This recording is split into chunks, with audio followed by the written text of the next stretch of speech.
Alright, hi, I'm Rodriguez. This is my history fair project. It's 7R, and I'm doing the Cristero. Morpheo looked at around the ghost town his troop was assigned to. His fellow Cristeros were dying left and right. He picked up his shotgun and fought back. We'll win, he thought. We'll win. He was fighting for his beloved Mexico and his Catholic faith.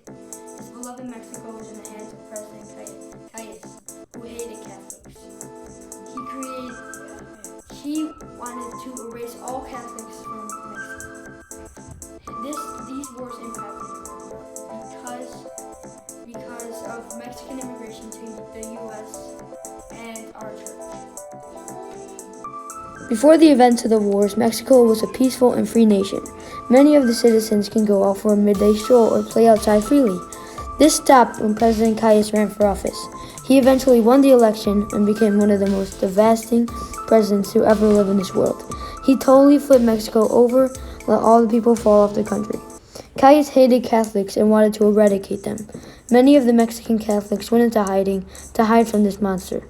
It's just like when little Timmy was scared of the monster under the bed. That's when some brave Mexicans gathered up to talk about this elephant in the room. They decided to boycott. The former leader of this tiny group was Angelito Gonzalez. He was a brave and courageous man who led the boycotts into action. Unfortunately, he was killed saving his best friend. After the events of the boycott, they decided to fight. They called themselves Los Cristeros. Many of the Mexicans did not believe in this violence and fled into the U.S. Over 2,500 people fled. In 1924, 100,000 immigrants fled. So the war began. There was just one problem. They did not know how to fight. So they called in a well-known retired army general. Surprisingly, he was an atheist and still said he'd do it. Young 12. There were many bloody battles, and they needed more power against Calles. They convinced the man and his army to join the battle. The man's name was Victoriano Ramirez, or nicknamed El Catorce. He got his nickname for killing 14 Federalists all by himself. He was a super big help in defeating Calles. Unfortunately, he was killed in battle. After many fights, the Cristeros got their well-achieved victory. Church bells ring again in Mexico. After their victory, many of the Mexican immigrants in San Antonio and LA marched through both of their cities, with over 10,000 people attending. The Cristeros' legacy still lives today. Hollywood made a movie about these wars called For Greater Glory. Many books were written in memory of this war. On October 16, 2016, one of the martyrs became a saint. His name was José Luis Sánchez del Rio. He died as a martyr by not denying his faith.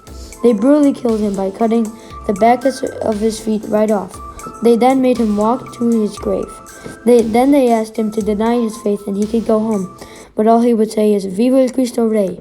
So then they shot him dead to the ground. He was only 14.